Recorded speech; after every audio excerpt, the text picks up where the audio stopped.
Hey, what it do, what the business is? It is another week in the books with the On Deck TV show. I am Spike Lou. Man, holla at your boy Animal Brown, Animal_Brown if you're looking for me on socials. Absolutely. And I am Spike Lou on them same social sites. Holla at your boy. Hey, B, how you feeling out there? Man, I can't complain, man. It's hoodie season, my favorite time of the year. So I am, and it's football season and basketball cranked up. God damn it, I'm ready. Let's go. It's my time of the year right here, guys. Yeah, we all the way here. It's getting dark at 6:30. We here Facts. now. What's all the I'm way in here now? anyway. I'm in the It's house funny. anyway by then, so it's okay. It don't even matter. It's funny, but once you get this age, how the seasons that you prefer change. It used to be summer. Now give me the fall all day. Facts. Nice Y'all little can have the summer. fits, get dark nice and early. All of that good, all that old nigga shit. Absolutely, man. Yeah, man. Look, action-packed episode, man. Juicy J is talking about rap music sales are down 40%, and he's challenging the rap game about what we gonna do about it. Also, another rapper comes out and says they're about to make mixtapes great again. We'll talk about who that is. A lot of mixtape talk lately, man. Hopefully it's a good thing. Your man's Kanye is planning something big overseas, but of course, first things first, we gotta touch on the album that dropped finally, the highly An anticipated. album dropped? Who Yes, dropped? Who dropped? Drake, Drizzy, Who? I'm the sorry, who? Sixth God. For All the Dogs dropped. The abbreviation for that is Fat D. I think that's pretty funny. Oh, Um, Jesus Christ. Holy smokes. Off the gate, you gonna do? Where the fuck did you hear that from? tough. Did you That's just funny make as that shit. up?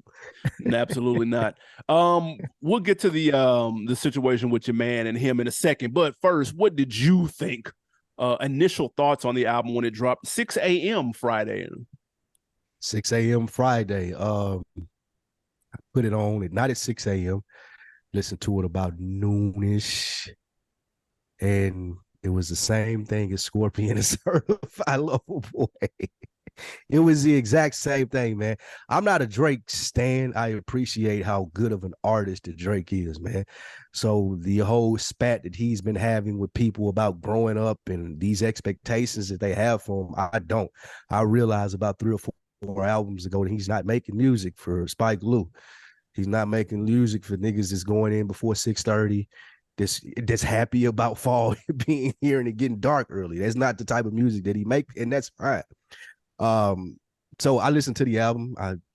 Of course, that first person shooter, fucking amazing. Yeah, that's great. That my biggest takeaway is how Cole is the #1 rapper in the game right now. That nigga just took the belt, hands down. But other than that, man, it was cool. Like it to me, and we're gonna get into this with a couple other topics with Juicy J, probably even this Joe Budden and Drake topic. But to me, it just wasn't anything more creative or any different from the last 2 Drake albums that I heard. Now, we'll take out the 21 Savage and Drake. It did feel like that was creative, like they were having fun. It was new. I did hear that, and I was like, okay. I remember when that came out. I was like, okay, this is different. This is exciting. But no, not for All the Dogs, though. It did do that for me. Not saying that it was a bad album, not saying that it's bad music. I'm not the nigga that's saying Drake needs to grow up and give us a 444. I ain't saying none of that. I'm just saying I realized very early. As soon as I heard that nigga start humming on that first track, I was like, oh, that's not for me. I already know this is not what I'm looking for, and that's cool. What about you, Drake Stan? Man, listen, I didn't get to I got to it kind of late on Friday. I didn't get to it till probably like literally late afternoon, which apparently is like 3 years later in music release time, because I had niggas Reviews hit were me out at by then. 6:30, and Yeah, I was seen your like, little Instagram post. "Hey man, What's on your head top?" hitting me at 6:30 with a 6:30 album review for an album that came out at midnight would have been nasty. Hitting me at 6:30 with an album that came out at 6 is despicable. First off, like I don't know what niggas is doing. They want to be the first to call something mid. It used to be the social media era of music reviews is going to be the death of me. At first, about 7-8 years ago, it was who could come out and say something was trash. Then it was who can be the first to come out and say something was a classic. Now it's who's the first to come out and say something is mid, and it's like it's killing me. I hate that we don't I hate that we don't process music like we used to. That's one thing I will say about them times now versus back in the day, where you bought a CD and you had no choice but to listen to it several times, weeks, months over, because you paid cash money for it. Now it's too easily disposable. I can stream it once. If I don't love it immediately, I could just go and play something that I am more familiar with. And so people rush to social media and give opinions. I thought the album was fine. I'm still listening to it. I didn't really finish it until Saturday night, my first listen. So I'm really on like maybe my second and a half listen. And I don't think Drake makes the type of music that you can really unpack in one listen. I don't think he makes that type of music. There's too many beat switches. There's too many entendres. There's too many bars. There's too many sneak disses. There's too many themes. It's just, he doesn't make that type of music to me. Now, Gucci Mane, one listen, I kind of know what I'm getting. I'm going to pluck the 3 or 4 songs that I fuck with, and I didn't miss anything. I caught it all, pause. But with a Drake album, with a Kendrick album, with a Jay album, there's more nuances, there's more layers to it. So that's why it's a little, the initial reactions to the Drake albums are always funny to me.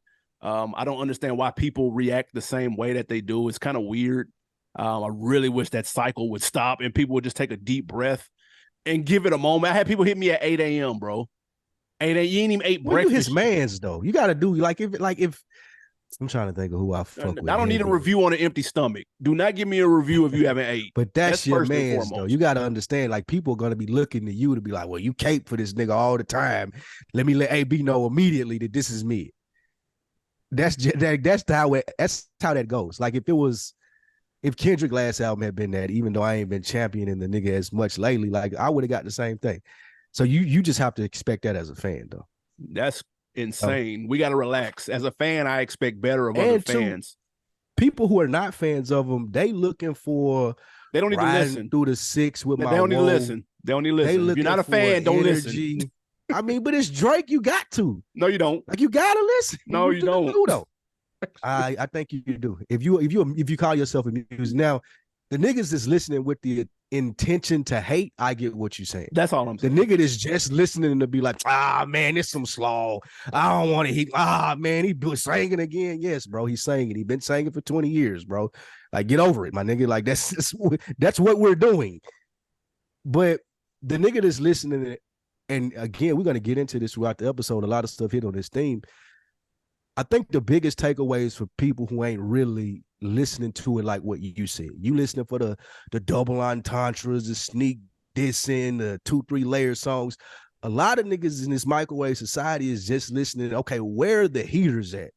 Where is I'm not riding around listening to Hotline Bling, but that was an undeniable song. Right. Like, a nigga, like, when that come on, and nigga, if you ain't at least bobbing your head, you might be a zombie or something. There hasn't been like a Hotline Bling, like, let me catch your attention, let me be super creative, let me give you this dope ass hook, let me bar a nigga down on this big orchestrated song, like what's the name of the one with him and Ross? That beat that you love. What's the name? Lord Knows. Lord Knows. Like, he would give you those back in the day, and though that appeased the people who really didn't fuck with him, because that shit was undeniable. But now he ain't even trying to appease people that don't fuck with him. It's just like, either you getting with this wave or no. I'm talking to the kids and the people that fuck with me. That's it. I ain't trying to impress nobody else. And that's where I think people have the hang up and the problem with him. Even back then, though, people with the initial reactions, he posted the initial reactions to haters. Take care. Them niggas was haters. Like, you hating. The fall off point for me is views. As far as I can take some from this, the fall off point for me is views. Before that, the critiques, most of it was hating because they didn't like his style, he didn't rap enough, whatever it may be, but he still had undeniable hits. I feel like post views, they get kind of sketchy, and now the niggas that come to hate, they got ammo, because it ain't no God did, it ain't none of that shit that got him off successful. It ain't none of those songs. Riding through the 6 with my woe, like, that shit don't exist no more in Drake land. That's insane. It don't. I'll say this: I just want people to let music marinate. Like, just please, for once in your life. It's 23 songs. There's no way on God's green earth you called everything on one listen. It's impossible. I didn't, you didn't, no one listening to us did. It's just not possible. It's just too much going on. Now, to say, I will say this album is lacking the big radio smash. I will say that though. If you want to use that to quantify shit, it's missing that. And he typically has at least one or two of those. But other than that, which I don't give a shit. It's not like I'm trying to hear country grammar. I don't care how many radio songs are on here. That's not a big deal to me. But that is a fact. I will say that though, it is missing that. But I didn't mind it. The album doesn't bother me though. I'm a stan. If it was whack, I would say it. I could tell you whack Drake songs that I hate, that I think are trash. I can tell you that they exist. But I think honestly, never mind. I'm never probably going to revisit that album until I go to the Amalfi Coast. And then when I go to the Amalfi Coast one of these days, I'll play it there and then see if it hit different. Until then, I can't do nothing with that. I will tell you if some shit don't work. But to me, some of these songs, I wasn't mad at this one. Yeah, it's some of these songs that will grow on you. Like you're on vacation, cool flight, nigga, spitting. You're like, damn, I heard that before. Like, yeah, 100%. I agree with you there. But again, the big song is missing the blockbuster, and that's what the fair weather fans are harping on. One thing that I will say, and this will lead right into the next topic, I think it goes to, like you said, how we digest music is one, but it also goes to the effort being put in. We're hearing this a lot lately. Like, it don't sound like a lot of motherfuckers is trying. It sounds like a lot of motherfuckers is like, man, I'd fuck this shit. I'm gonna do this one take, get in, get out. I can make $1 million doing this Pepsi commercial, or I can sit in the studio all night and try to perfect this 16. And I feel like a lot more artists are going for I'm gonna go do the Reebok deal or the Nike deal or the Showtime deal or be on this TV show. I'm not gonna be in the studio all night trying to perfect this song. And the songs and the music era that we grew up in, the shit that stuck out to us and made us like it, they did that. And I think you're able to start telling that a lot of niggas don't do that. A lot of niggas, I'm done with it. One take. I ain't even trying to make sure the words sound right. Just let me put this shit out. No, I can understand that. I just don't think Drake falls in that category though. I think he do with some. Nah, ain't no way. Not the way he rapping on here. Nah, I can't give you that. No, stop. Don't act like he 0-1 Hove on here because he's not. Like, nah, he rapping like though. He's saying some shit on here though. He's saying some shit on here. Like, we're not gonna sit here and act like he on here ABC 1 2 3. Like, nah. No, I'm not saying that, but I'm also saying it ain't. I heard this somewhere else. It might have been a Joe Budden podcast. It don't sound like that he's writing this shit down, listening to it. And it's not just Drake. I want to be very, very clear. It don't sound like a lot of artists are writing the shit down, listening to it and being like, well, let me go back and make that better. Let me change this word. Let me do this here. It sounds like a lot of niggas is going with their first thought, they recording it and they putting it out, which is why niggas not sitting with music. Us, the fans, are not sitting with it no more because they ain't putting the effort into it no more. But we can get into that. I'm singing similar tunes to what Joe Budden was saying on his podcast. If you haven't noticed, Joe and Drake have been going back and forth. Birdman got involved. Drake dad got involved. Parks caught some shots. If you're a fan of Joe Budden show, you know who that is. AB, as a Drake stan, me a more Joe Budden fan, this should be a good debate here. Whose side are you on? Man, you know what? I hate to say this because it sounds like I'm riding the fence, but I think points were made on both sides. Of course, what we've all probably seen the clip of Joe Budden giving some critique to the project. Now, again, this is just a clip. This wasn't his entire thoughts, but he talked about how he was ready for Drake to kind of grow up, air quote, so to speak, in the material of the music. That clearly struck a nerve with Drake, and he wrote a 4-page letter about taking advice from someone who failed at what they are excelling at. And I understand both. If to a certain extent, I don't agree with Joe's take, but he's entitled to his opinion on it. Drake is entitled to defend his art. You say who? You don't agree with his take and wanted him to grow up? Yeah, no, that's stupid. Rap. I think I can understand why someone would say it because he's put out a lot of material in a short period of time. But if Joe, and I don't listen to Joe Budden, so somebody can correct me if I'm wrong. If he is not on there every release for niggas like Future, for niggas like Pusha T, for niggas who have had the same lane for 10, 15, 20 years and saying the same thing, if he's not doing that for them, then he doesn't need to do that for Drake. Now, if he's doing that for them, then that's fine. He do? He ain't listening. Nah, he not listening to a Future album and coming to talk about it like he did this Drake. But he Drake really the only nigga.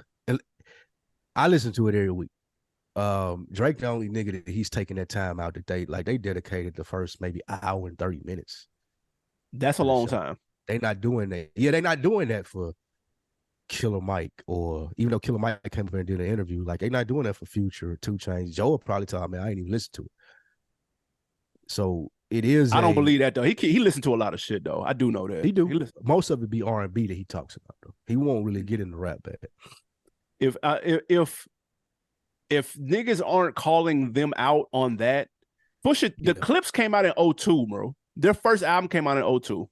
We are now in 2023. If you had a kid on that first Clips album, you are now drinking beers, watching this Monday Night Football game with your kid. And Pusha T talks literally about the exact same thing he did in 2002. Nobody. I gotta relax with that narrative too. Nobody on God's green earth is asking Pusha T to grow up in his music. Nobody. Not me. Not you. Nobody in their right mind. You know what it is that he's going to deliver. That's what he's best at. And you come to him for that. Why is it different with Drake? That doesn't make sense to me. I'm not going front. Well, first of all, that's not true about Pusha T. I didn't listen to the old Clips. Well, drug rap ain't just drug rap. Yeah, that ain't just drug rap though. When a nigga talking about grinding in 2001 and charcuterie boards and bricks, fucking living room sets and all bricks, like the elegant shit of hustling. Yeah, you still talking about drugs, but it's a level up. Like the nigga wasn't talking about his wife and buying her these type of bags and watches. Like a nigga saying shit that you never even heard of, but you got to go look up as far as fashion and stuff like that. Yeah, it's still centered around drugs, but it has matured. No, that's it. I think that it has matured 100%. No. Now, I didn't listen to the old Clips. I will say that I'm not fans of the old music, but I know them niggas weren't talking about the shit that Pusha T talking about right now. They didn't have access to it. The last album is called "It's Almost Dry," bro. What are you? A lot of this shit that Pusha T is rapping about, he got access through to music. He got access to that stuff through music, like the high expensive shit, the clothes, the houses. I can't even remember one of the lines that he was talking about. But just a lot of the shit that he references now comes to him being a multi-successful artist. He just mixed a little drug shit in there. He was talking about dope boy shit in 2001, which is a lot different from Kingpin, big dog drug shit. It's levels to it. Just like we used to ask Jeezy. Like Jeezy didn't do Thug Motivation 101 all the way to the end. He was still talking about dope though. It just elevated the different levels of dope that he was talking about. Now, as far as Joe and Drake, I get where he's asking Drake to say, hey, man, I love to hear the perspective of a nigga who's 37 years old, who's been bodying this shit for he literally said this, which I know Drake probably didn't listen to. He probably just listened to the clip. Exactly. It wasn't a slight. He was like, nigga, I'll probably go back to this and I'll like this later. I'll probably play it in the strip clubs because that's what it's for. But man, wouldn't it be great to hear the perspective of a nigga like Drake? No one has ever did or had this run that he's had. How does that feel? Pause. How does it feel to be that nigga like at 37? And I ain't talking about fucking 25-year-olds or bitches leaving you on red or your feelings being hurt. I'm talking about, nigga, I'm 37 and I got to deal with these life things. My homeboy's not acting the same no more, nigga. Family members asking me for money. It would be great if he were to do that, but that is selfish of Joe to ask me that. I agree with you there. That's us. That's old nigga shit. Right. These niggas nowadays are not rapping for old niggas. They rapping for the algorithm. So if Drake can throw in what he does and he can continue the algorithm rap, because that's what everybody does. Now I'm going to rap to the kids because the kids on TikTok, maybe it'll get a trend, then it'll go #1, and I can continue my streak on trying to catch Michael Jackson. That's what it is, and that's fine.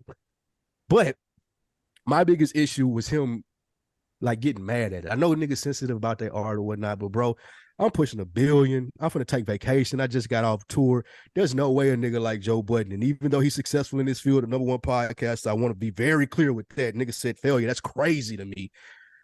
There's no way if I'm Drake, I'm writing a 3-page letter to that nigga, bro. I don't give a fuck what you think about my album, nigga, because it's not for you. You're an old nigga, bro. You 43 years old. Like, I thank you for going and talking about my album for 1.5 hours on your podcast. It was number 8 in the world over the last week because you talked about me. You're welcome and thank you. That would have been it. That would have been the end of my conversation with Joe Budden because I don't care about you, nigga. I'm not rapping to you. So I do think that he showed a little bit of a chink in the armor with the whole long 3-page letter in response to this. But also, too, that made me think that this is just a part of the rollout. That's ain't no very more possible. singles. Ain't no more singles. Like you said, ain't no radio songs. He did this 2 weeks ago with Charlamagne. We seen him, Charlamagne, go back and forth. Charlamagne said it. Maybe he was joking. Maybe he wasn't. But I could definitely see Drake and Joe on the phone being like, bro, say this. Don't be alarmed. I'm going to write this big, long thing. Then Tuesday, everybody going to be waiting on your podcast to come back out. That ought to give us a good 3 to 4 weeks of back and forths. Is Joe going to rap? Is this like, I could see that happening. Absolutely. So I'm not mad at the premise of what Joe said, but just how it plays out and what it may be.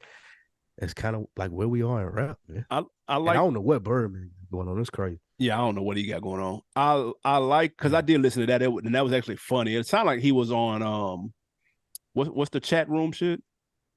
Who, Joe? Yeah, no, Birdman. He was on there with Wack. Clubhouse. Sounded like he was on Clubhouse or Twitter Spaces. It probably was Twitter Spaces. Yeah. Okay, something like that.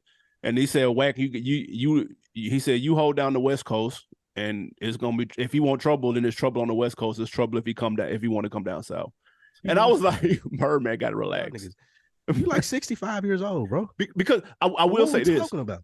I will say this, as people who do make content and give our opinions, there needs to be space for an opinion to be stated without it being called hating. I will say that. Without a nigga being like, oh, you hating, that's trash, that's crazy. Like, nah, bro, I'm just like, you should be worried if I had the #1 hip hop podcast and I wasn't talking about you, whether I liked it or not. The problem would be if you didn't mention it at all. I got to be able to give my opinion without a nigga like Birdman showing up thinking that they got problems. Like, bro, what are y'all doing? We're not in the fucking streets, nigga. This is content. I agree. That's crazy. I will, and I think somebody from TDE, man, I can't remember if it was Punch or if it was Top Dog. They said they liked the discourse. They liked the conversation. Growing up, not growing up. Do this nigga need to evolve? Do this need to be better? He said the conversation is good. I just want something better to come out of it instead of hot takes. That's the only thing. You can keep the microwave shit. Threats. Yeah, that was. I don't know what Birdman was on, but can you imagine him like scrolling through Twitter? Like, come on. Yeah, how does he get the information? That's right. Yeah, that's a good point. Birdman like 60 years old, bro. I don't see that, but he might be 65. I will say that a lot of people talk about Drake being pulled in different directions because he's got so many different audiences. So he has to give you the island joint. He got to give you the Bad Bunny song. He got to give you the song over the trap beat. He got to sing on here. But I think that also aids in people not digesting the album immediately, because those are 4 different moods. Like, you gotta understand. You said who? Do we have to do those things at this point? No, but he's always done it.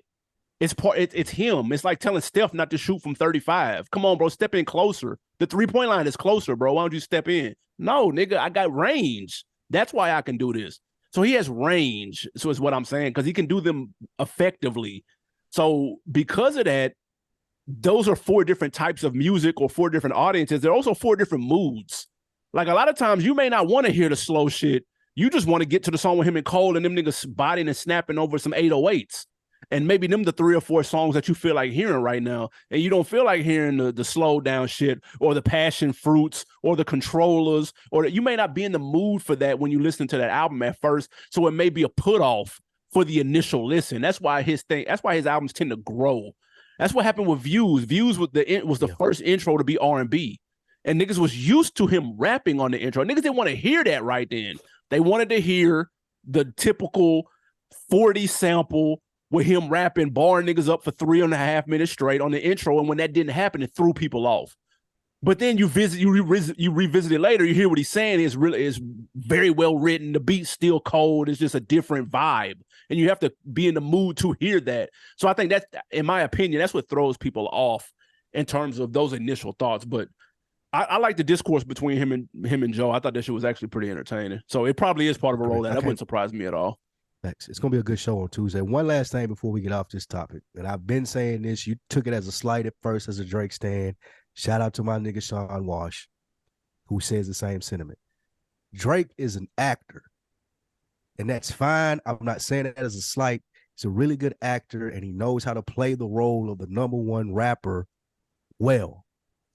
And the reason that I say that is because most rappers, when you're in there and you're faced with what Father FaceTime, the devil on FaceTime, or whatever J. Cole called himself, most niggas is not going for that. If they rappers, it's some niggas that'll let that live and we can be buddy, but a rapper sentiment is, I'm finna take this nigga head off. I'm finna eat you for lunch. We can be buddy after this or before this and it still be cool. But nigga, you're not finna come in here and out-rap me. I do not think that Drake has that mindset. And I think it played evident in that song, that First Person Shooter. However, with that being said, I do not mean it as a slight. He's bigger than that. I've always said Drake wasn't a rapper, he's an artist. A rapper wouldn't have let J. Cole do that to him on his song, bro. He just wouldn't have. I'll say that shit ain't coming out, or I'm gonna do 3 or 4 more verses, but you ain't. There's no way you coming in here and you doing this to me as a rapper. As an artist, I'm cool with it. It's cool, man. You cool. I'm still the number one dude. I'm still catching Michael Jackson. It ain't taking nothing away from what I'm doing. So I could see him letting that rock. As a rapper, ain't one rapper that would let that shit go. You're not gonna come in here and do me like this on my song, bro. J. Cole just let him come and do him like that at his own festival. So we're not gonna act like J. Cole isn't above that because he just let that happen. He got bodied at his own festival. J. Cole is a rapper. Drake is an artist. That's what I'm saying. That's a perfect point. There's only so much that a rapper can do at that festival. And he succeeded. It's like, I'm gonna let this nigga come out here and show y'all what an artist is. This nigga finna go 20 straight. This motherfucker finna be a night y'all never forget. However, if we leave here and go to the studio and we do this first person shooter, I'm gonna show niggas what I do better than him. I think that they're different categories. It's different categories. J. Cole is a better rapper. Drake is a better artist. No, that's fair. And I would have said that a couple years ago. I think he's lapped Kendrick. Both of these niggas have lapped Kendrick. Just from his absence in the game. I think both of these niggas have lapped him. I think Cole, first of all, if that album came out at 6 a.m., Cole finished that verse at 2 a.m. and they would just mix it. He just got done with that. Yeah, he just got done with that, bro. He addressed shit that niggas was talking about 24 hours ago. Yeah, that day. Talking about that day, nigga. I said, guys, that's some rap shit though. That is some rap. That's what we used to love from Hov when the media and shit didn't go as quickly, and that nigga was giving you the updates of what's going on. Like that nigga Jay-Z Cole, nigga, he know what's going on. But yeah, that was it. I don't look at that as, I understand what you mean as him not being a rapper, but I think Drake's not selfish. I think he's LeBron. He'll kick it to somebody for the final shot. He's not tripping on that. I think he'll do that. He let Baby do it on that EP because Baby, quote unquote, washed him on there. But I just don't think, you know how easy it is for a nigga to cut half that verse off and then come in behind? That's easy to do, bro. We would never know. We would have no clue. I'm doing it, nigga. Nigga ain't finna come wash me on my shit. Nigga, get out of here. Nigga, well, when you all of that.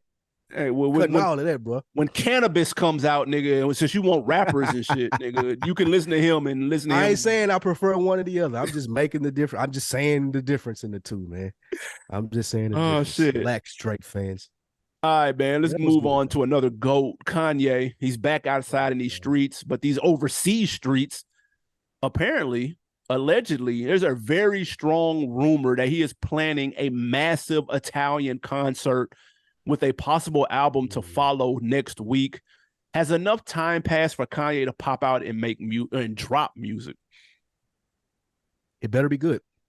It better be fucking My Beautiful Dark Twisted Fantasy. It better be fucking Graduation. Pick an album. The hell you talking about, nigga? Pick one. It's a couple. No, what's the name? What's the one that had Famous on there? What's that one? Life of Pablo. It better be that. If it ain't that, then he better keep that shit and them U shirts, the YEW shit that I see. I'll keep all of that shit, nigga. Because it has not been long enough to answer your question. However, good music trumps all.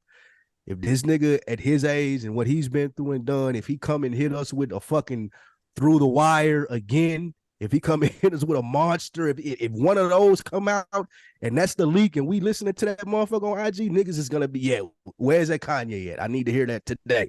So, because there's a void for it. And we just talked about it in the previous two subjects. Niggas that give a fuck as much as Kanye West does, they don't exist anymore. The rap game ain't really like that no more. It ain't got time for that.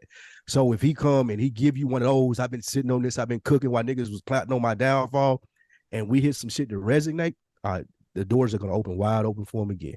What do you think? Man, they saying, do I think it's soon? I agree. It's music. It's what does the music sound like? Period. End of discussion. That's it.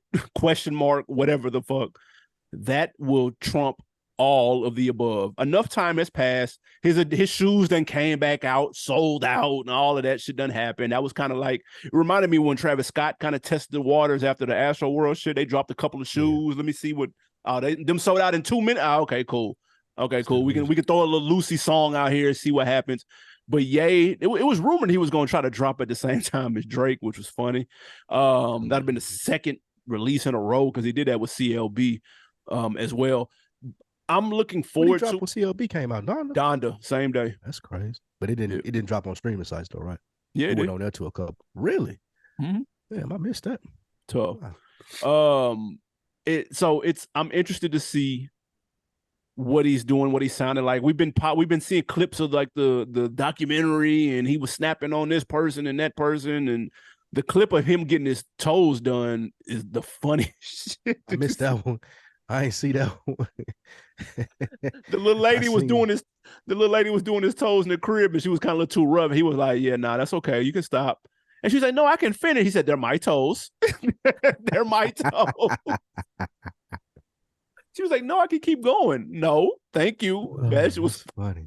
Being too rough with the pedicure is nuts. Oh, that ain't nothing though. If you've ever had a rough pedicure, that ain't nothing. You gotta tell him to stop. Like you gotta tell him, whoa, buddy. Like, fuck is you doing, my girl? Go back here and y'all need to swap out. Is it shift change or something? You need to get somebody here to look more careful. That ain't nothing. But I'm here for it though. And the smoke is too heavy for this to be false. We'll see. If it's not this Friday the 13th, it'll be next Friday the 20th. But we'll see. He in Italy. I don't know what that means. If people give a shit about what he said over there or not, who knows? But he's been seen out and about in Starbucks and some more shit. So they're putting in work for some. I wonder why it's overseas. Is it because you think of the controversy still? I don't know. That's what I'm saying. I have no idea. That might just be a flex. Like, yeah, maybe something, because 21 got his first show overseas this yeah, week. He just got his green card and shit. That's all. He missing a whole set of bags, nigga. He finna go. He finna go globetrotting. Like, never do a show over here again, right? That nigga finna be over there for at least 2 years, nigga. They fuck with him too? Absolutely, nigga. All righty, man. Continuing to move it on. Your girl, Miss Booty Hole Brown herself, Sexy Red. Hey. She did an interview with Theo Von. And on that interview with Theo Von, he's a comedian. So people that were wondering why she wasn't pressed in this interview, he's a comedian. Yeah. Sexy Red praised Trump, man. Sexy Red said Trump got niggas out of jail. Trump gave niggas the $1,200. Trump is that nigga. We need to vote him in again. Shit was good when Trump was in office. Of course, she got backlash for that. Following that, the next day, she had a leak to her Instagram on her page of a sex tape of her and a young man engaged in sexual activities. Yep. She said she didn't do it. She was heartbroken behind it, didn't know how it got out. My question to you, AB, is that some people are thinking that the sex tape was to kill all the backlash that she was getting from the Trump cosign. What do you believe? Yeah, I can see a PR team thinking that's the move. I can see that. I'm not sure if it happened that way. Let's reverse it back to the Trump statement. People got to understand, and let me be very clear. I'm not co-signing the statement. But you got to understand. For some people, them stimulus checks went a long way. Let's be very clear. And some people it was $2,400. Some people it was more than that if they had kids. That check, it may not be nothing to somebody over here, but to somebody over there, them 3,600, nigga, was like the lottery. Let's be very clear. So someone with that mind state that probably doesn't pay attention to politics for real saw that and saw those crumbs, air quote, and to them it may have been a whole loaf of bread. So that's all I'm saying. So I can understand somebody going, man, shit, he cut the check. Like, fuck it. Like, I'll fuck with him. That's because that's all that affected them more than any of these policies that they're aware of. So that I can understand why she would say that. I also understand why people roasted her for it. But again, it was a comedian. She wasn't on fucking CNN, dude. Y'all thought the host was going to debate her on. First of all, nobody want to hear that shit. First off. Talking to Sexy Red, Trump shouldn't even come up. That shouldn't even came up, dude. Why the fuck are we talking about Trump with Booty Hole Brown? Like, what are we talking about, bro? Second off, the leaked sex tape on her Instagram story. That I don't believe anybody sex tape just leaked. Ever since Kim K, bro, I don't believe it just leaked. I'm sorry. Like all of this shit, we saw what it did for her. It turned her into an empire. Nigga, ever since Pamela Lee and Tommy Lee, nigga, ate good off of that, man. People been using that blueprint, dog. So I'm not surprised. This is a example. This is exhibit A, B, C, D, E, F, G of any pub is good pub. Because it's all impressions, bro. No one will remember this shit in 2 weeks. It won't matter. We got it already. That's what, exactly. People probably already forgot the Trump shit. You didn't need to suppress that with the sex tape. Nobody would have gave a shit 72 hours later. The Drake album. She's on the Drake album. Nobody would have gave. When you Google Sexy Red name now, for all the dogs pulls up. So nigga, the Trump shit and the sex tape don't matter no more. So who knows, man? Whether they did it on purpose or not, I wouldn't be surprised.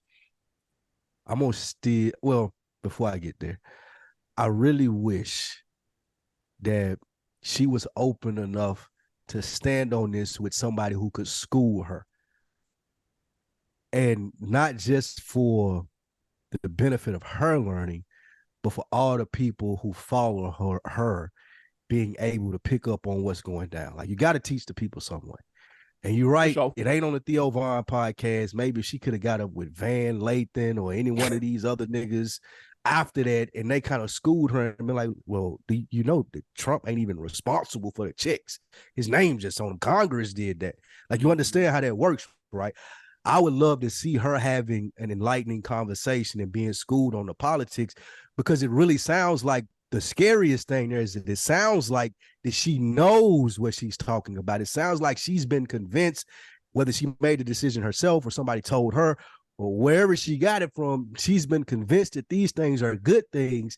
And for that reason, that's the reason that Trump should be in office. And I've seen a lot of ignorant niggas, and not just Sexy Red, blacks for Trump, and a lot of dumbass niggas with these signs. They did it when he came down here to Atlanta, spewing bullshit about what Trump did. And I ain't got no fight. I don't like neither one of them, him or Biden. So I ain't here to dispute shit on Trump's name, but I really wish that there were more information with the statements that she made. That nigga didn't let niggas out of jail. He didn't get you to check. That was Congress, a Democratic Congress that he didn't approve of. And he had to bite it through. And I can't even remember the other thing that she said. She said he's funny. That's cool. You can be funny, but you can't be the president. We don't need you to be funny as the president, bro. That's cool. You can go do something else. So I really wish she had that conversation with somebody who could have schooled her on that. That would have been a lot more fruitful. The sex tape part of it, could I see a PR team coming up to Sexy Red and being like, look, we don't want this Trump shit to go. Here are a couple of options. And her being like, well, the sex tape option is cool. I don't give a fuck. Like, she seems ratchet. Like, I don't really think that she cared too much about that tape being out there. Like, I don't know. I may be wrong. And I'm not saying that it's right that the nigga leaked it if he did, but it doesn't seem like that's going to bother her as much as the stigma of a supporter of Donald Trump would throughout her career. Yeah. So like you said, I could see that going both ways. Somebody coming to her and being like, look, man, these are these options we got. And her being like, okay, we're going to go with option A, me putting my asshole on the ground. But also, too, I could see her still fucking with dusty ass niggas as well. She don't look like a chick. she don't look like a chick that that upped her roster when she got famous. Like it was jet before this. It was a dusty ass nigga with dreads that took a picture of her in the bed. Yep. So I could see a clout chasing ass, dusty ass nigga. Let me record this with your phone, because what I've heard through the grapevine is that most women, you're letting them record. They let you record. They want you to do it with their phone, so they got the footage. So it could have been a thing where, like, okay, here go my phone. You can record it with my phone, and the nigga just open the Instagram up. You know how easy that is to hit the app. It ain't no password or nothing you got to put in. So that could have been very easy to do for a dusty ass nigga trying to get some clout. That's true. So with that being said, man, it all blows over in this microwave society. I don't think that the Trump shit gonna follow her. I don't think that the sex tape shit gonna follow her. She's gonna continue to ascend as far as the ratchet, what I call her, the Jeezy of slut rap. She gonna continue to blaze that lane up, man. I don't think it was a bad thing for her at all. Trailblaze the Jeezy of slut rap. The Jeezy of slut rap, man. That's funny, man.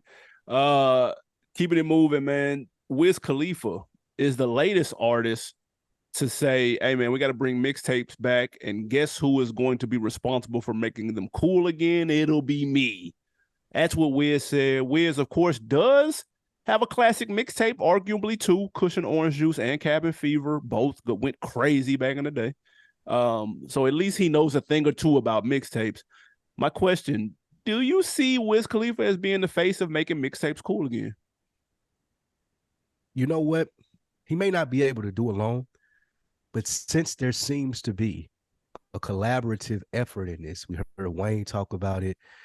We've heard Quavo say something about it. If a nigga like Clue or Envy or Drama or any one of those niggas was smart, they would bring back like one of their old mixtape back in the days. Preferably, like mainly a Clue. Like the shit that he used to do for New York, but I'm doing it nationwide with all the big artists, songs you ain't heard. It's a mixtape. I ain't putting it on, well, I don't know if you can put it on streaming sites or not, but however you got to get it out, getting it out there because it ain't CDs no more. But 100%, if one of the DJs took the initiative, because they probably have more time to put it all together, and I ain't talking about one of like the DJ Drama albums. I ain't talking about that. I'm talking about like mixtape shit. Yeah. Nigga on there made Jack a beat or some shit like that. And the DJ talking over it, doing the whole drop shit and making a motherfucker excited again about an album that came out, because I got a new verse from Wiz. I got a new verse from Drake that you never heard. I got some Jeezy and Gucci Man mushed together shit that niggas ain't heard. A creative mixtape. Hell yeah. It could happen, because the creativity, as we'll talk about when we get to the Juicy J things, the creativity is kind of lacking. And if there was one person to put some creative stuff out there as a mixtape where a nigga was jacking beats, where they talking over the beats, where they doing the drops, that'll hit. That will hit 100%, because there's a whole generation that don't know shit about that. That's and them being exposed to that type of music, man, that will go. You just don't got nowhere to put it.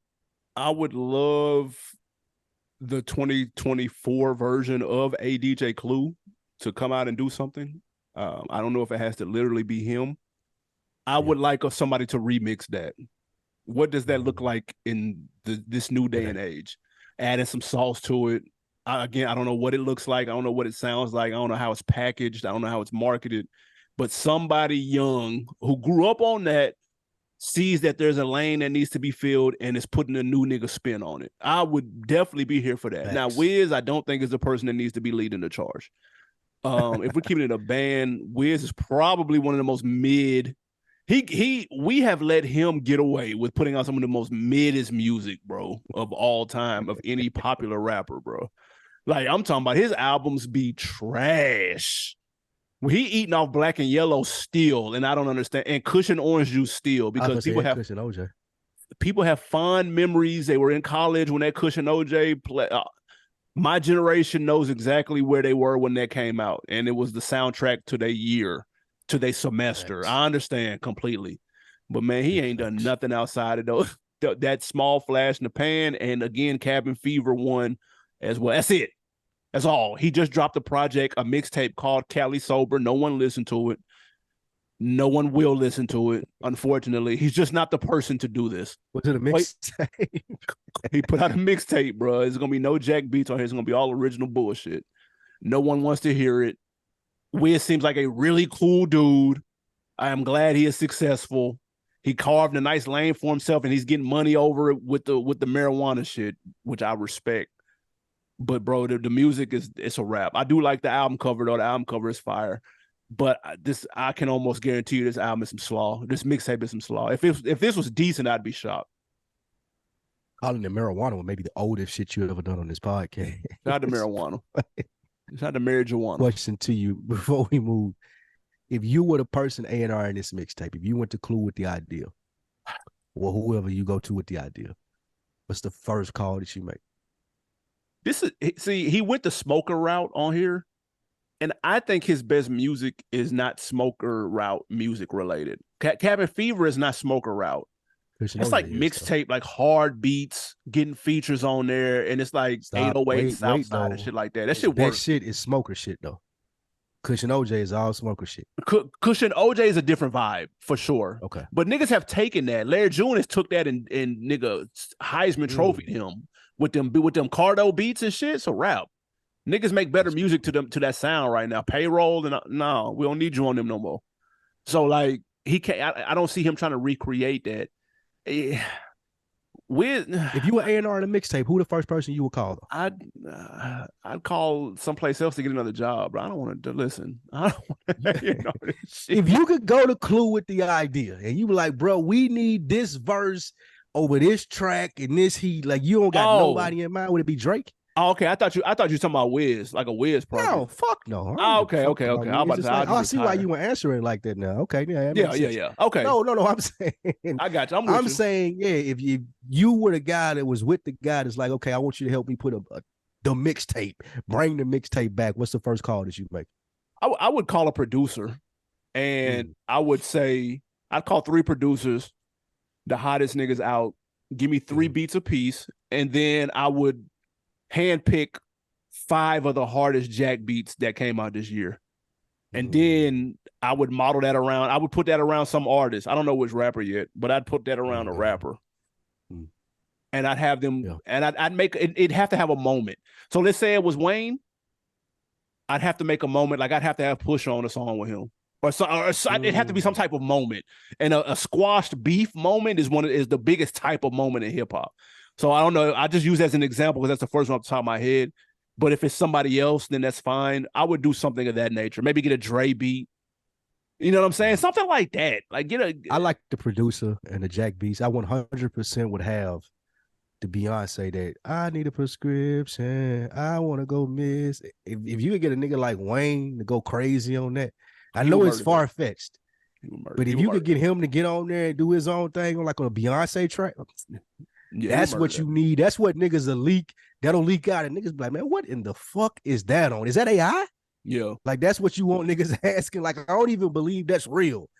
So something like that. Like him on there. What is it? Renaissance? What's the name of the song? Yeah, first of all, singing the Beyonce was nasty. But that's on the Renaissance album for sure. I don't know the name of the song. That's at 1 though. If you get Wayne rapping on that nigga, come on, bro. Like you to the moon right now. Or Drake. You get a Drake doing a little hook on there. Come on, man. What you doing here? For sure. What we got next, man? All right, your man, ATL Jacob, the beat maker producer, he responds to a poll saying that Pac is more influential than Kanye West. Does he have a point? Yeah, so the poll had Pac in a landslide as being more influential. And he said, wait a minute now. Nigga, I've seen 100 Kanye's since he came out. I haven't seen one Pac. That, sir, is false. We have ATL seen Jacob been at. ATL Jacob, was that nigga born yesterday? Because there have been several influences of Pac in DMX, Ja Rule, even Lil Zane, nigga. Like, go listen to Lil Zane for Christ's sake. Niggas have, bro, Ja Rule wanted to be Pac, bro. What are you talking about? Niggas wearing the bandanas forward and the shirts off with the like that's all Pac, dude. So and them niggas were superstars. Show me the nigga that was throwing up gang signs before Pac. Where was that nigga? He was the first nigga on the west side. Like, I'm repping my clique shit. That was Pac. I don't believe that's a gang. Ice Cube was throwing up west side though. Yeah, but he okay. I give you that. Pac made it a little bigger though. Yeah, Pac but made it a little possibly, bigger yo. as far as repping my shit. But yeah, JTL Jacobs insane. Yeah, he tripping with that. There have been them Ja Rule and X are the two big examples. Them niggas are super platinum superstars, and they were biting Pac, bro. P bit Pac every chance he got. I'm not even on front. C Murder bit Pac every chance he got. Niggas have Brucey called sampled himself Bupac. Pac, bruh. Niggas have sampled Pac to death. Nigga, me and my girlfriend, nigga, fucking all eyes on me, America. I mean, I'm ambitious as a rider. Like his shit has been sampled countless times. Yeah. There's no way that you're gonna and I'm a Kanye stan. And yes, he is also influential. He is now I could see maybe because it was the poll was like 75% Pac, 25% Kanye. Maybe it's not in a landslide like that, but to say Pac hasn't influenced anybody is insane. And he's young to my knowledge though. I was just gonna say, guess what year he was born in? Talk to me.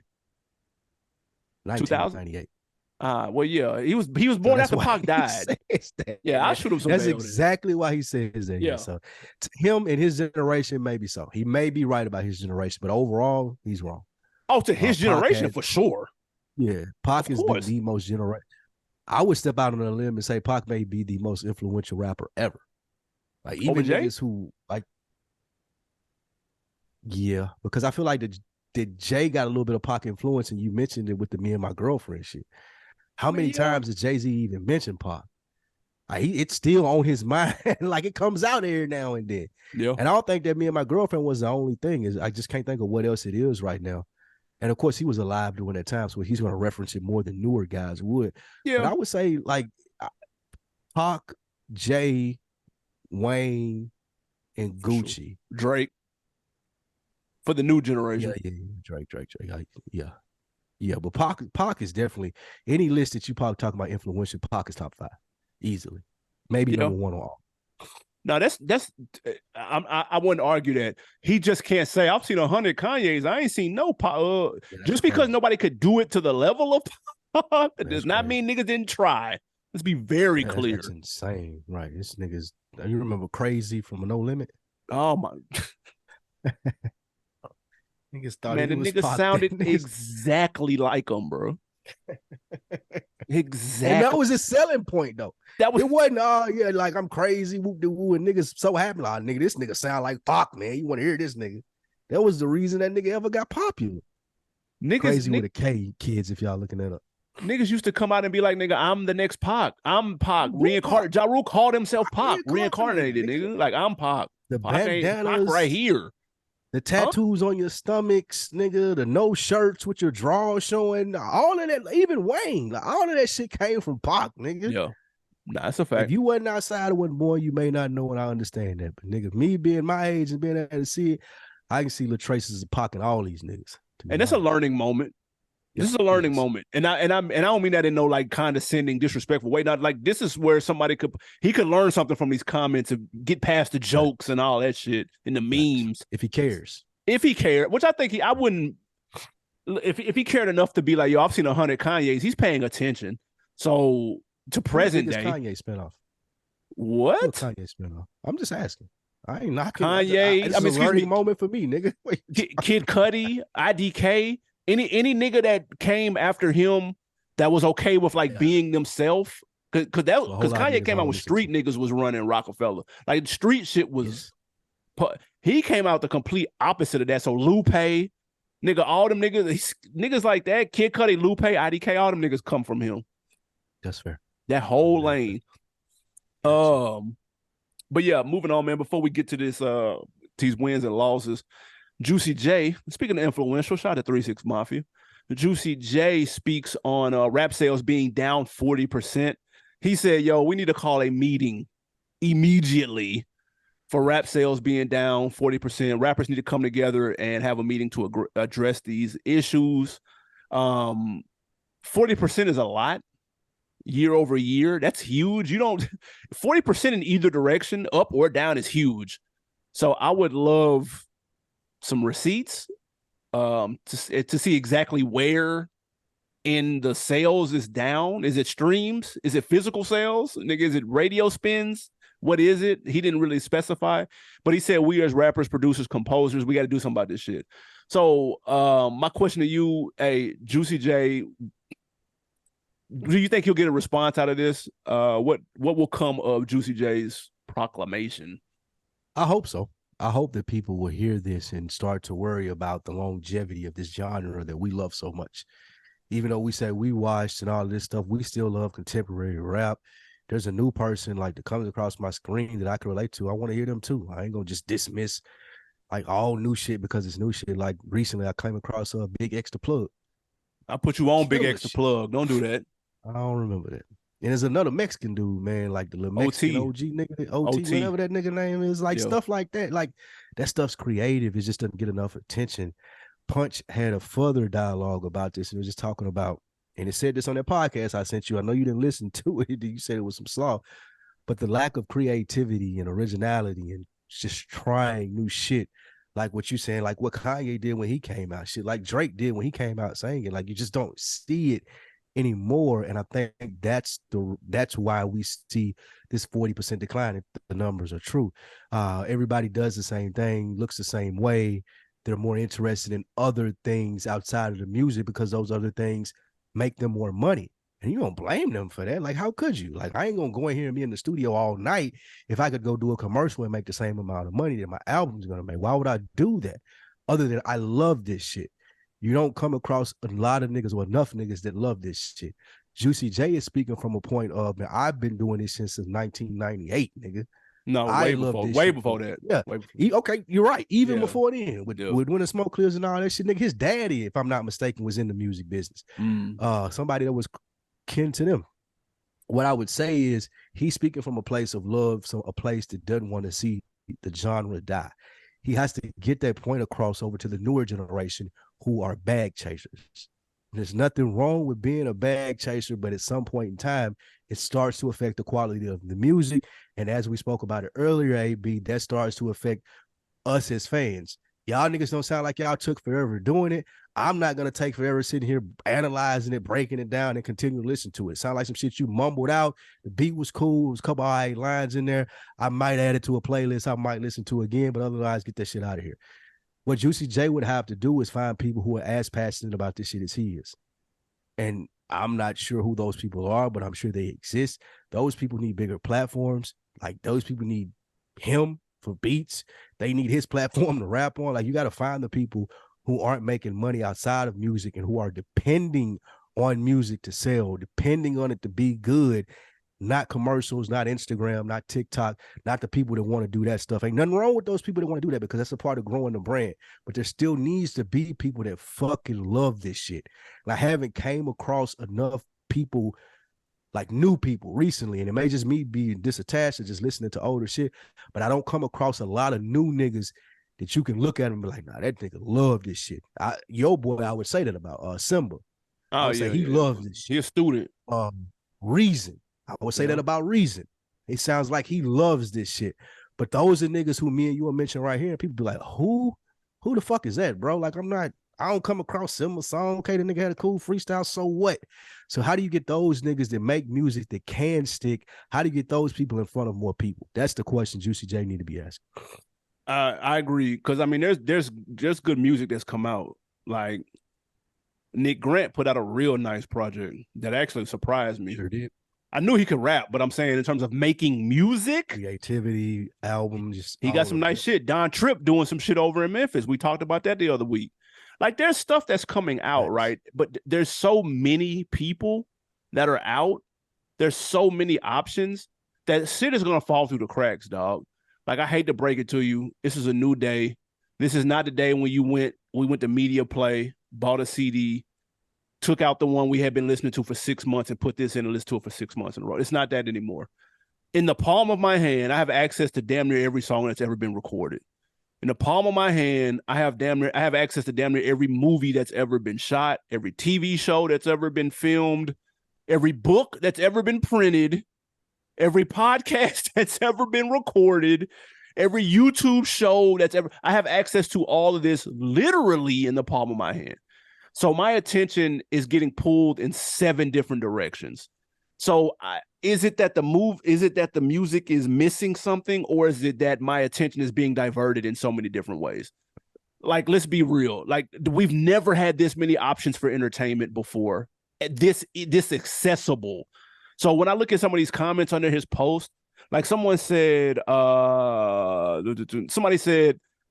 aren't making art anymore. A lot of y'all need to relearn what art is. Then you may be able to create something of value. Then someone else said, sales are down, but streams aren't. Y'all got to demand more from these streaming services. They're getting rich off the artists and only paying them half a penny. So there's 2 things. One, is it more about the art? Because I just listen to Nick Grant shit and Reason shit and Killer Mike shit, and them niggas put art into their music. I just listened to Don Tripp shit about nigga how taking up for his mom, how they shitted on her when he was growing up. So when he got older and got some money, he shitted on the people that shitted on her. Like, I hadn't heard that in a song before. This is the first time I've been listening to rap for 30 years, dude. That's the first time I have heard that concept on a song. So is it the art? Second piece, real quick, they talk about the sales are down, but the streams aren't, and how the streaming services have leverage over these artists because they're only paying them a fraction of a penny. So my question to that is, if I'm an artist and I know I'm only getting a fraction of these streams, do I need to put a whole bunch of time into making these songs the deepest, dopest shit of all time if I'm only getting 1/18 of a cent off the stream? Like, if I'm only getting that much, why put so much into it? That's what artists would say to you and me, honestly. And I will refer them to what we were talking about earlier. Like, how much do you love this shit? I know it's a hard sell. It's a job, you're A&R, you're an executive. Yeah, like, how much do you love this shit, nigga? We hear this all the time. You're a big NBA guy. I can't remember who said it or who continuously says it. And maybe Gilbert Arenas, one of these niggas with these NBA podcasts. There's a lot of niggas that play basketball that are good and can play basketball. There's a few niggas that play that shit and they love that shit, nigga. Right. This is my life. This is what I do. Yeah, I can go out and give you 20 if I don't practice, I don't do nothing. But, nigga, I want to give you 28 because I want to be one of the greatest. So the question then turns back to, nigga, how good do you want to be? Do you want to go make a Sprite commercial and make $1 million and chase the bag culture? Is that what you want to do? Cool. No one's knocking you for doing that. I think where the disconnect is people think that I got to go chase the bag because that's the most conducive things to my success versus I signed up for this shit because I love this shit. I'm Nick Grant. I'm Don Tripp. I'm Simba. I'm fucking whoever you can name that you think of. You're like, man, I can tell that nigga really fucking loves this shit. Versus the nigga that's, like, again, trying to get the bag. And it ain't nothing wrong with that. We need them niggas too. We need them niggas to push the culture forward, but it gotta be some niggas who are promoted by the gatekeepers, by the people with access, by the people that can get your face in the place. It gotta be some niggas that got just a genuine love for the game too. That's the thing. The gatekeeper thing. There's not this. It's not the same though. Nigga, YouTube. There's no gatekeeper when YouTube and SoundCloud exist. Nigga, I can blow tomorrow. There's still a gatekeeper in the sense of, take for instance, Sexxy Red. Sexxy Red had an EP that came out before that booty hole around shit last year. No one gave. Yeah, she had been rapping for a couple of years. She had been rapping for a minute. Yeah. But she was introduced through hard work, through having a catchy song. I get signed up with Larry Jackson. Now I'm everywhere. Yeah. Like, so when you say gatekeeper, there's still people who can give you access to those platforms, to that notoriety that you're looking for. Like, those people still exist. Even though it's easy to make music, you could put a song out and get 1 view on YouTube, and that shit can be fucking amazing just because nobody knows about it, and the access, and doing it is so easy. But you also can know the right people, put that same shit on YouTube, and they get 1 million views in the first week because, they pushing it to this people, or have you heard of this person, payola, whatever it may be. Yep. Different doors are being open for them. So it's a deep thing. I hope it is gotten together. I hope this topic is more talked about on podcasts and people really figure out a way. We keep talking about the rap union. Y'all shoot us the money. I want to start a GoFundMe to start the rap union. I'm about to say real quick, Black Lives Matter. Who need to be at the meeting with Juicy J? Any 5 people in hip hop, artist, producer, exec, personality. Good question. That is a really good Like, question. that's what I would want to know. Who is the 5, or who? Not even the 5. Who is one person that has to be in the room? Damn, that's a really good question. I think that's the question that if we polled 100 people, we'd get 100 different answers, and that's part of the problem. Who would you say? Challenge. You have one person? You say who? You have one person? Who would you say? Do you have one person? Man, it's tough because maybe Swiss, just for the business acumen, just for because you need some type of veteran in the room. You know what I'm saying? Like, but it's tough, man. Like, that's a tall task. This is gonna sound crazy. Oh, this should be good. This is gonna sound crazy because we Sexy Red smoke earlier. Nah, baby. All right, man. That's a fun episode, guys. Man, y'all be easy. Listen, man, you talking about a nigga who since '94 has been, other than Dre, like you talking about the Hot Boys, Wayne, Juvie, Drake, Nicki, the next Wayne, YMCMB, fucking Young Thug, and whatever the other nigga name was saying, Rich Homie. Like, bro, even now with Young Boy, he fuck with Young Boy. That's one nigga that gotta be in the room, bro. I thought you said you wanted good art. Down to you. I just ran the resume down to you. Do you think he cares, bro? How to sell records? You think he cares? I do. I think it just comes off as ignorant sometimes. But when we talking about, I do feel like when we talking about this business shit and music business, he one of them ones. He one of them. Business, yeah, for sure. But that's not the business isn't the problem though, bro. These niggas getting money. If sales are down 40%, man, these niggas getting money. Ain't no rapper starving, but they get money, dog. I'm not saying that. I'm talking about getting people to pay attention to it. And when you're talking about getting people to pay attention to stuff, Big Timers was a talentless group. Them niggas had #1 songs 30 years ago. Like, yeah, okay, but shit, even with Nicki, Drake, and Wayne, I rebranded Wayne. I put Nicki out here when women really wasn't popping. She went on to be the most successful female artist. Drake, Young Boy, the breaking records right now. Like, that's one nigga I feel like he got to be in the room. Even if it's to say, okay, that was dumb. I see that this was a fluke. Even if it's just to vet out that he may not have been the mastermind. Okay, Drake, Baby, and Slim need to be in the room. Okay. How about that? Not just Baby. There you go. Okay. That's fair. All right, man. Let's get to these wins and losses. Win or loss, man. Your boy Kevin Gates is on tour. Shout out to his Only Generals tour. In the very first stop of his tour in Virginia, he called a female fan on stage, man, and said, "Hey, can I do whatever I want?" And she said, "Yes." And so he proceeded to spit in her mouth, and the crowd goes wild. He got murdered on Twitter. Somebody said COVID ain't never going away. Yo, this is a win or loss, man. Before that, I don't know if this is true or not, as far as his statement that he released, but I have to read it. I have to read this. Big bruh, I really didn't even spit in her mouth. You heard me? I just transferred energy from my body to her body. I wanted to spit in her little bitty booty. Shut up, man. Nigga, this is clearly fake. It's clearly fake. Let me finish. I wanted to spit in her little bitty booty and drop dick dead in her spin. But the cameras was watching, you heard me? Hey, come on. That was clearly an 18-year-old that wrote that. Kevin Gates wrote that. You tell me you can hear that nigga saying that? He not writing you heard me, dude. I just know. No one is writing that out, bro. No one has ever written out you heard me. Except Kevin Gates. Hey, man, this is a loss. This is insane, bro. I could just imagine, like, who do you tell that to if you that girl? Like, hey, look, like she can't have no boyfriend, right?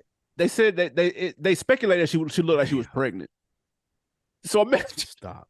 I swear, people thought she was pregnant, bro. Like they thinking she was pregnant. That has not been confirmed. That's insane. Bro, being pregnant and letting Kevin Gates spit in your mouth, that is a one-way ticket out of here, bro.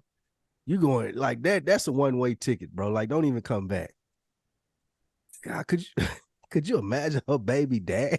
Oh shit. Oh shit. Your shit got to be packed and you need to be gone before she get home, bro.